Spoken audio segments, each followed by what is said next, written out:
kind of love that makes you go mad.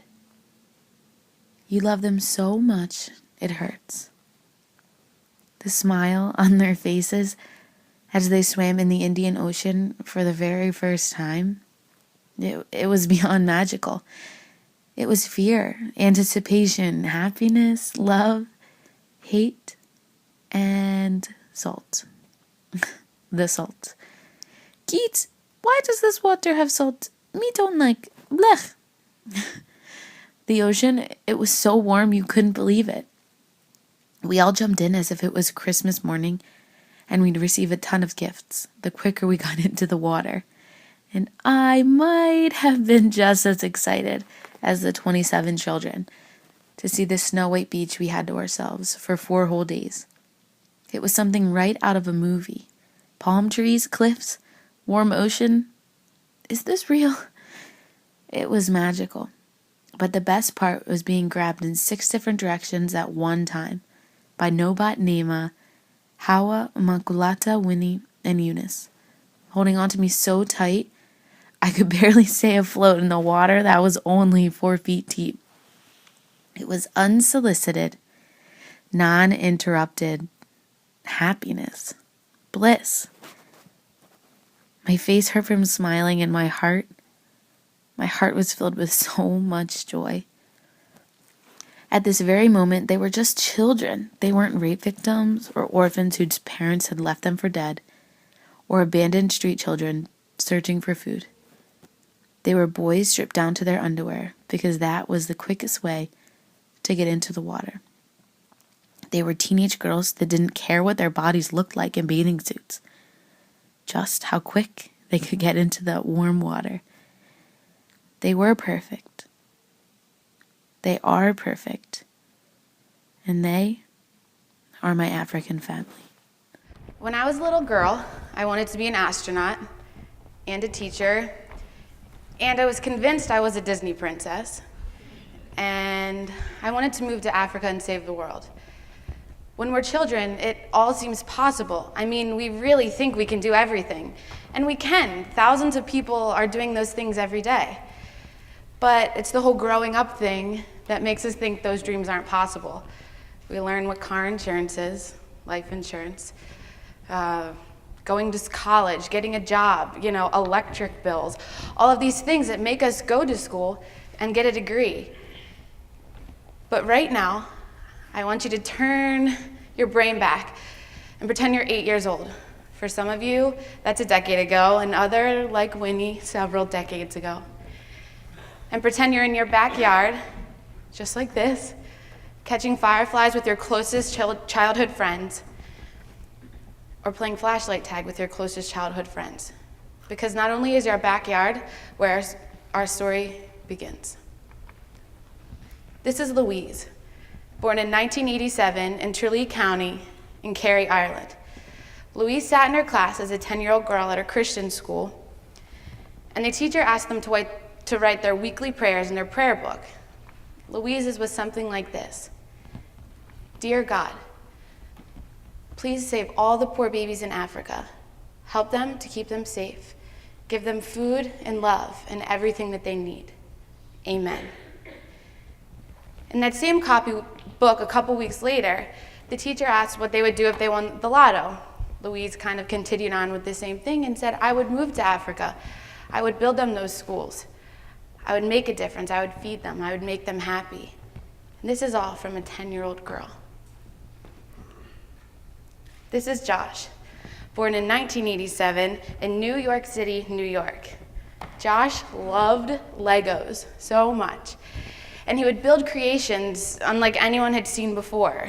Beautiful creations just to break them down and build them up again.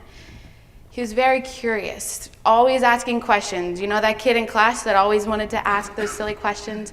That was Josh. He wanted to be a doctor, like his grandfather, an architect, and he wanted to be a business owner and entrepreneur. This is Patty, born in 1967 in Allentown, Pennsylvania. Patty was raised in a family that loved her more than anything. They would sacrifice anything for her to make her be the best she could be. She loved her dog more than anything. She rode horses avidly and wanted to be a veterinarian and anything else under the sun that could have her dealing with animals. This is Jane. Jane was born in 1964 in Los Gatos, California. Jane's parents died when she was very young, leaving her yearning for a family that would love her and care for her. She often read stories, getting lost in these beautiful fairy tales that she wished was hers and something that she could make and dream of. She even memorized the dictionary at, I think it was 13 years old. She wanted to be the perfect mother, to have 5 children, coming home, family dinners, coming home for the holiday, just that warm support. This is Catherine, born in 1989. Catherine loved to be the center of attention. I mean, who doesn't? She loved to make people laugh. She wanted to be an astronaut. She wanted to be a teacher, to teach the underprivileged. And she wanted to move to Africa and save the world. All of these children that I just mentioned have changed the lives of this little boy, Deo de Gratias, born sometime in September of 2003. His date of birth isn't unknown because of a lack of his birth certificate, because he is an orphan living in Bombanagombe, Tanzania. And he is one of 27 of the little lives that I had the opportunity to spend 5 months with. Now, this is just kind of jumping back, and this is Louise that I had mentioned before, who wanted to move to Africa and save the world. Louise went to Tanzania in 2007 and started her very own orphanage. Not only was she accomplishing those crazy childhood dreams that she thought were untouchable, but she was with those poor babies, the poor African babies, and was keeping them safe, keeping them healthy and happy. And really, even though she hadn't accomplished world peace yet, she was on the right start. This is Josh. And Josh McLane. Josh McLane spoke on this very stage a year ago at TEDxPhoenixville event. And Josh went to that orphanage started by Louise and spent 3 months there. He accomplished his dream because he became an entrepreneur. And instead of playing with those little Legos anymore, he had big Legos that were this big, and they were cement blocks. He used that to start a business for the orphanage, to make a sustainable pig farm that would be an income for the orphanage. And it would have the orphanage not rely as much on donations. So it was a huge impact. He spent 3 months there. And as I said, after he did that, he came back and spoke on this stage, and this little girl was sitting in the audience, Patty. Patty Zarnecki. She's now a wonderful, successful businesswoman. Although she's not a veterinarian, she still avidly rides horses and has a beautiful, loving family. And she sat in the audience, and she was working on improving herself by none other than being at a TEDx event. And she thought of this little girl, a close business family friend. This is Jane. Jane is now 46 years old and has a loving husband that loves her and her daughters more than anything. She has 2 daughters, and she still has read hundreds of books over the years and still has that dictionary meticulously memorized. She's proud to have created a life for herself that makes her happy and her family so incredibly happy and loved. And that's why she's happy to have encouraged this adorable little girl that happens to be me. And it's so funny, this big wheel that a lot of you recognize, we wanted to get one for the event. It's now a collector's item. It's like $80, and I love that thing. And so we weren't, investing $80 for something I really couldn't ride around on the stage. But it's just funny. So I'm a little bit more grown up now. I still flirt with strangers. I love to be the center of attention. I mean, look at me right now. And I still want to be Oprah, and I'm not Oprah, but I'm working on, what I did was I went to that orphanage for 5 months, and I hung out with these beautiful little children, 27 of them, They are rape victims. They are orphans. Their parents did leave them for dead on the streets. But when you walk into this orphanage, you don't think that at all. You see Deo, who is 8 years old, jokingly has 5 plates of dinner, and he has a little pouch he's very proud of. He's very healthy and happy. You see Nobat, Maiko, Deo, all the boys playing on the soccer field, all thinking that they are actually David Beckham. You see Naima, who's HIV positive, probably one of the healthiest children at the orphanage because she's getting the medication she needs. Attached in her hand is her favorite Barbie doll. So she's happy. They're all perfectly content, beautiful little children. And what the t-shirts that they're wearing is, so I started what is called the KIT project. And not only is it KIT, as my nickname is, but it stands for Kao La Amani in Tanzania. And Kao La Amani means place of peace. And this is the orphanage that Louise worked with Monica and Pastor Cletus Tukai to build. And it's been there for 7 years. Grew from 5 children, now 27 beautiful little lives living there. And they're, as I said, happy, content.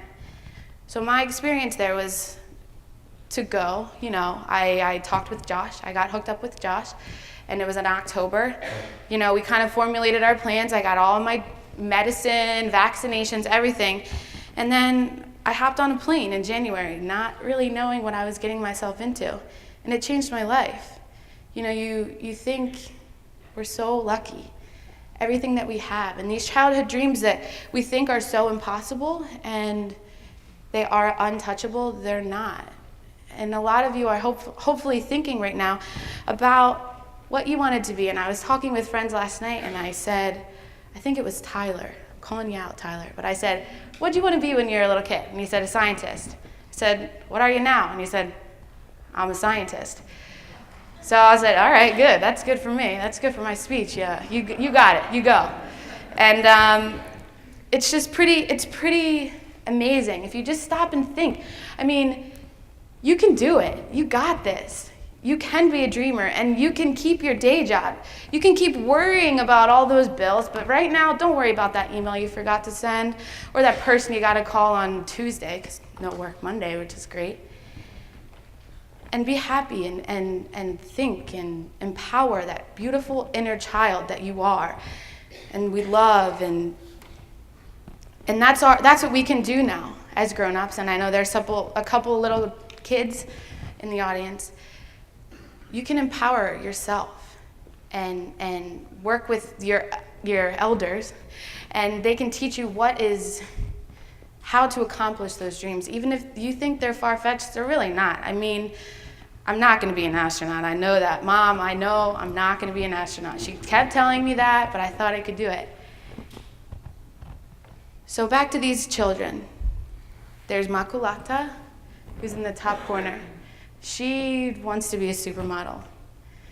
And through this school, what we wanted to do was I helped them build this school. That was kind of the concept of the project when I got to Tanzania.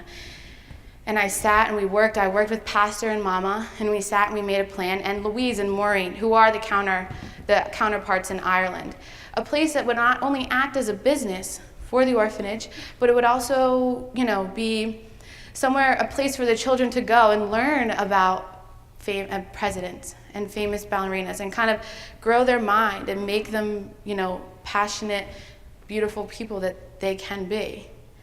I mean, whether they're surrounded by Xboxes and iPhones, or if it's bottle caps that they play, I was so impressed with this. They found bottle caps on the ground, on the streets, and they made a checkerboard out of them. Come on. And they loved it. It was the most awesome creation that they did. And they're happy, beautiful, wonderful, perfect little children. So moving forward, we haven't quite finished the school, but we're working on still fundraising so we can get it hopefully by the beginning or middle of next year.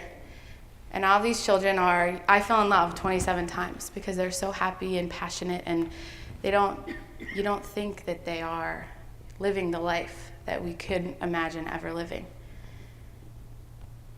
So whether your backyard is Limerick Power Plant or Mount Kilimanjaro. Dream big. What do you have to lose? Thank you.